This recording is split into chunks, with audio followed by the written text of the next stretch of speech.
It's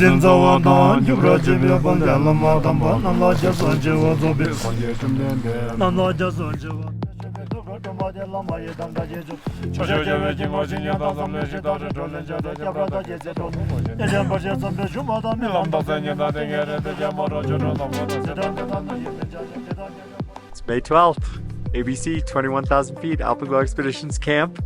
About to have dinner. It's been a great last couple of days as people established themselves in advanced base camp, went on short hikes.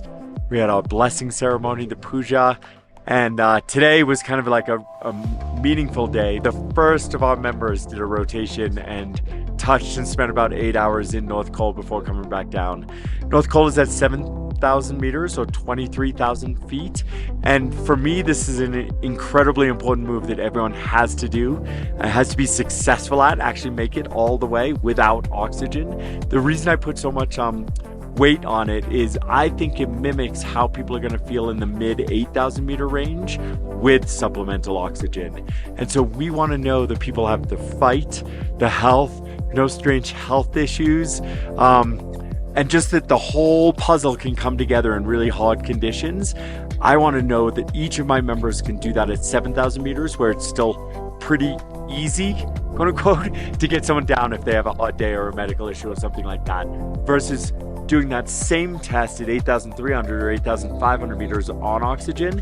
The risk is massively outsized. All of these things, I think we can test our people really well down lower where it's much safer before we put them in those situations where their life is truly at risk.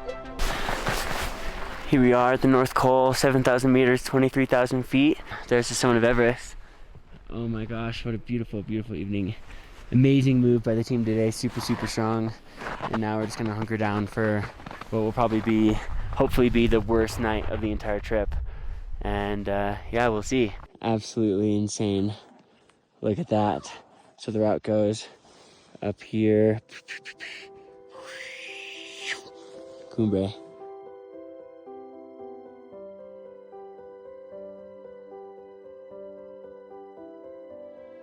North Side Base Camp life.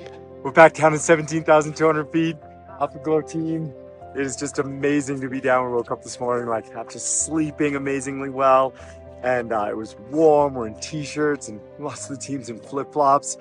It's really wild after working up high on the mountain how good base camp feels. And that's really what we've been doing the last week. We've spent up high on the mountain. We moved through interim camp to advanced base camp at 21,000 feet, spent nights there acclimatizing, and then everyone on the team either slept or at least tagged North Col at 7,000 meters or 23,000 feet. To me, sleeping at that altitude before going to the summit is gold standard. If you have the power, it makes you much safer and stronger on summit push. A tag is the minimum requirement. So the team did fantastic. We're cranking along. We're back down to rest now for a summer window that we're excited about. The current summit windows to me are really high risk. They show small periods of low wind, but with the jet stream sitting directly on top of us or just to the south, which means the tiniest change in the atmosphere, the winds can jump from 20 to 30 miles an hour up to 80. And I'm really, honestly, pretty concerned about this next window. I'm excited we're skipping it. We have a lot of hope for a good long window where the jet stream is actually gone in the mid-20s in May. So going down to actually a hotel an hour below our base camp. That's one of the beauties of the North Side. There are really high-end, nice hotels just an hour away from base camp. When you go down, spend a night, play lots of cards and dice, maybe have a little wine, eat some great food, and tomorrow we'll be back up here getting ready and prepping for our final summer push. Let's go!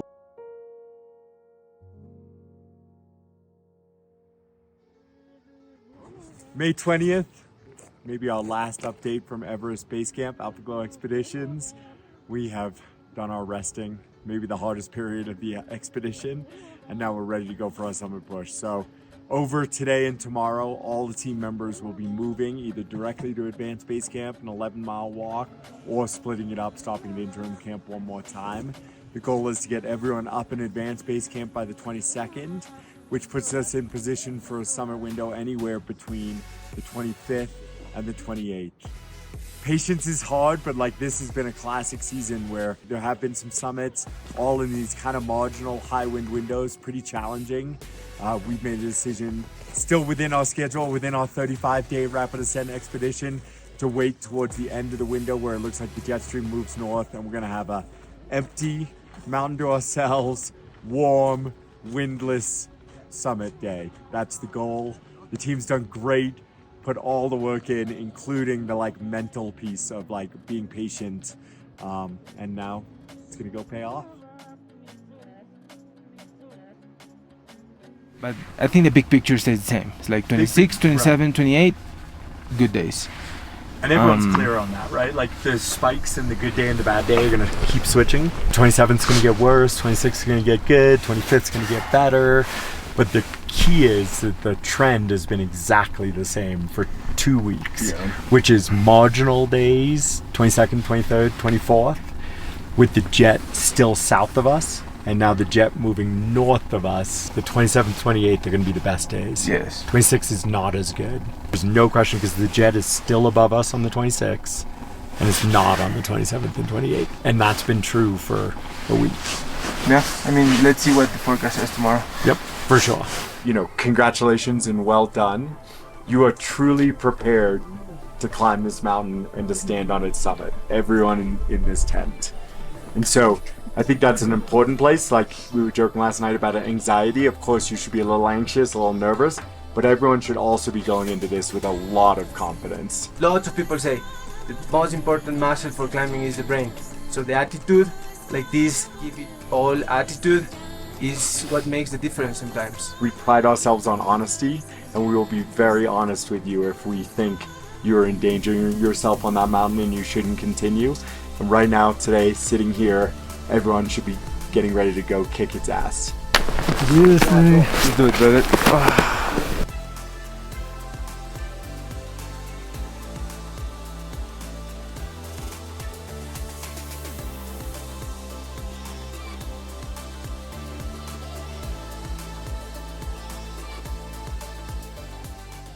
What's up, baby?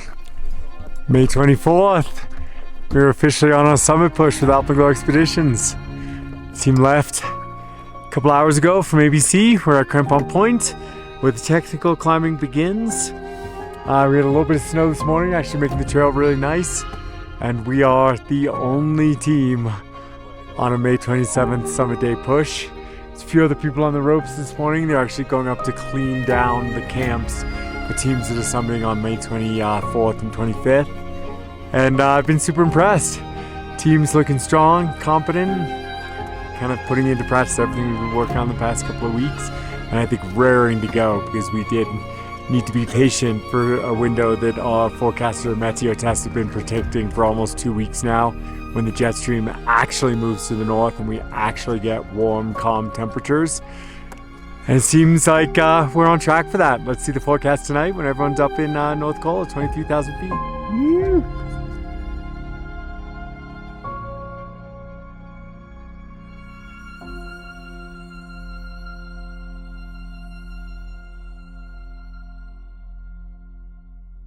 What up, baby?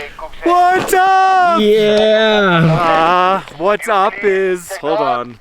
Everyone at Camp 2 had a good night. The weather is exactly matching what we planned. The last team on the mountain is clearing their camp, so we'll be all alone up here. Let's fucking go. We're gonna climb this mountain. What does Griffin want to know? What the plan for today is? My plan's real easy. I left ABC at 4 in the morning, 4:15. Climbed up here to Camp 1 at 23,000 feet. I'm skipping this camp because I've just been mostly organizing logistics for the Alpenglow team. Griffin, my climbing partner, is here, spent the night overnight, so we're gonna go together to Camp 2 at 25,000 feet. And that's where the rest of the team is. Full Alpenglow team is there. They're packing up now and they'll move to Camp 3 at 8,300 meters or 27,000 feet.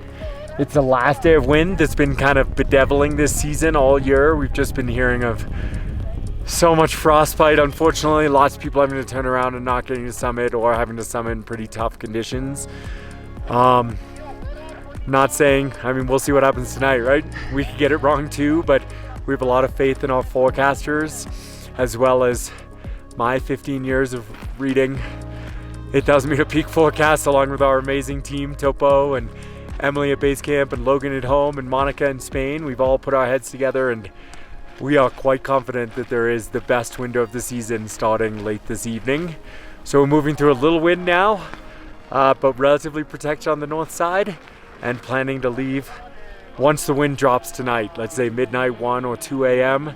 We're expecting the warmest, most windless day of the season. We also just have a strong ripping group. Great clients. The team that's here has earned it. They're ready to go, work hard, and our 15 Sherpa and 6 mountain guides are ready to rip the head off of this thing. So here we go. Yeah.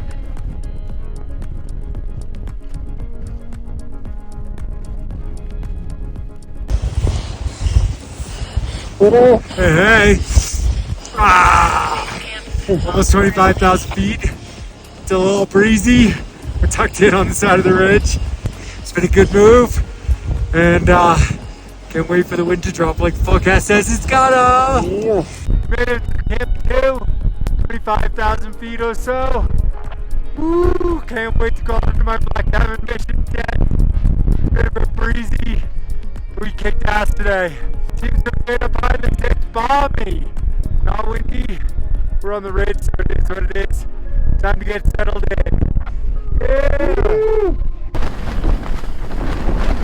Then I'm wondering if we can go ahead and get weather from Emily now and make a decision on leaving times, because me and Griff will be trying to sleep soon since we're probably getting up a few hours before you. May 27 and May 28 bring weak winds with around 20 kilometers per hour at the summit. So in summary, the 27th looks like a good summit day. I mean, as long as people are leaving somewhere between 1 and 3 or 2:30, I feel great. So why don't you get leaving times for everyone? But we'll plan on leaving 3 hours before probably whatever the last time is. So why don't you go around, let's get those times, and then Griff and I will make a plan. Plan for tomorrow. We are so psyched. Everyone did great today. They moved super strong.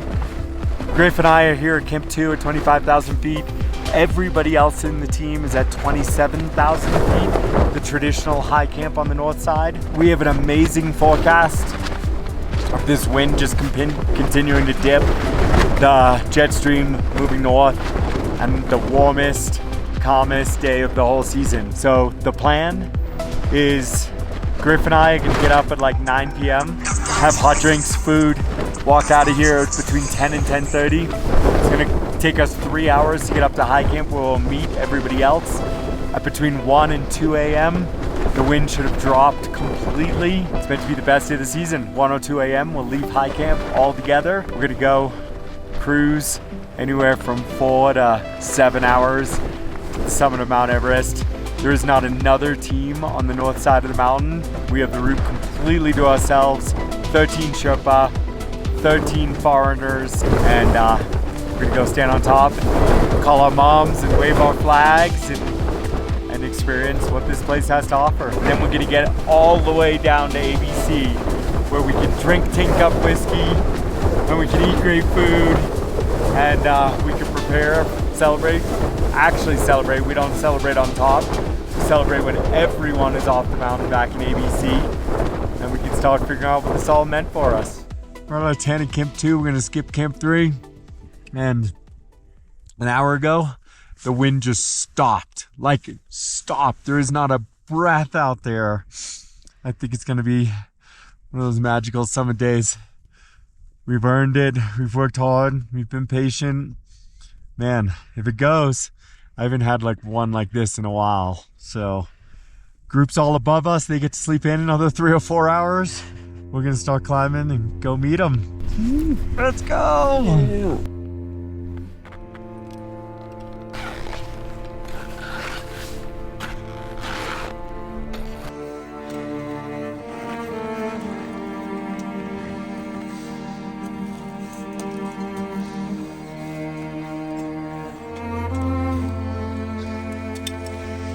Hi Jennifer, how are you? Good. You are so strong. Thank you.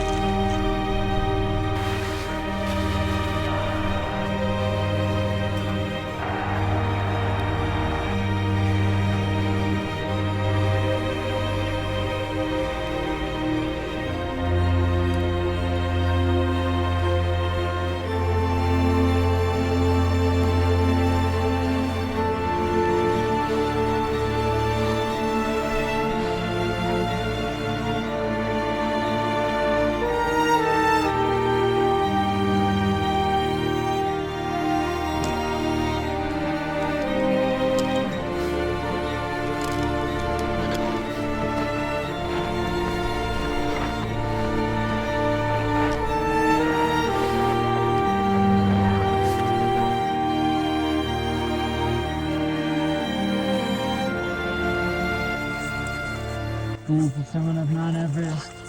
Adrian Ballinger, Carmelito, Wunderbar, Limo. Woo! Oh my goodness. I've been dreaming of looking at this view right here, for 10 years. These last few steps towards the summit of Everest. Oh my goodness, and what a day for it. No wind, no clouds, perfect day. So grateful. On the summit of Mount Everest, my 10th time. Alpenglow Expeditions about to all be on here on top. So proud, kind of emotional, but we did it. Best day of the season. Woo-wee. Everyone worked so hard.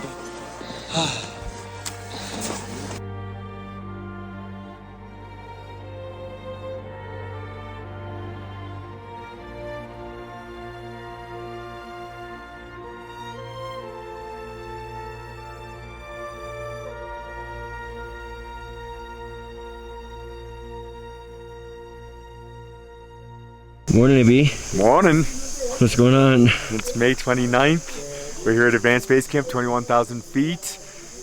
2 days ago, as you know, we summited the mountain, Mount Everest, in a perfect day. Yesterday was really important though. Yesterday was a day where it was our job to clean the mountain, and really this is where the strength of our Sherpa team shined. After a huge summit day the day before, yesterday they went back up and worked really tirelessly to pull every single bit of equipment, trash, human waste off the mountain and to make sure we left nothing in our camps. So by late afternoon yesterday, everything was down. It meant we could have a real celebration. We knew everyone was safe. We knew we were leaving the mountain in a state we could be proud of. And this morning we're loading the first 20 yaks to go down to base camp with our members. Tomorrow, the rest of Advanced Base Camp will be taken down by our Sherpa team, and we'll be done on Mount Everest for another successful Alpenglow Expedition season.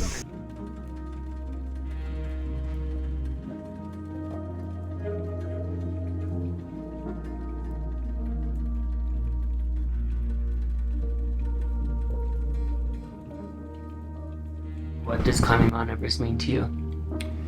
You know, so when I got into climbing, I never imagined that I would ever be here. This never seemed like a possibility. And then over the last couple of years, again, as you spend time with these accomplished guides through Alpenglow, and you see that they're taking other clients up, and I came to the North Pole and got a taste of Everest, I was like, wow, if these people can do it, why can't I? I'd read all the books, but it never until the last 24 months really crossed my mind that this was something I could do. So I think the experience of the guides with Alpenglow and then kind of the expeditions I've done built up my confidence to say this dream can actually become a reality. So I chose Alpenglow for the Rapid Ascent Program. You know, I felt with my job it was the most conducive, given I could take 35-ish days off versus 2 months off. Secondly, with Alpenglow was the North Side. There was no way my wife was ever going to let me do the South Side. And the North Side, between my wife and I, we just really felt that it was the safer route, less risk, more manageable risk. And Alpenglow just has an exceptional track record of success on the north side that we found very appealing from a return on investment standpoint and from a safety standpoint. For anyone thinking about climbing Everest, there's a reason that a lot of people come and do it every year, and that it is a really unique experience. It's a unique mountain. The north face of Everest that we're staring up at every day is easily the most stunning view of a mountain I've ever seen. And so definitely, if you want to do it, go for it. Everest to me is the perfect example of setting a goal, working hard to achieve that goal, and being able to break down the steps to get there. Anyone can climb Everest with enough effort, enough intention around getting the right experience, choosing the right guide company and professionals to help you along the way. And, you know, for me, summit or no summit, the experience is the purpose. The summit is the goal, but the experience is the purpose. And I am just so grateful to be here and have the opportunity to try hard.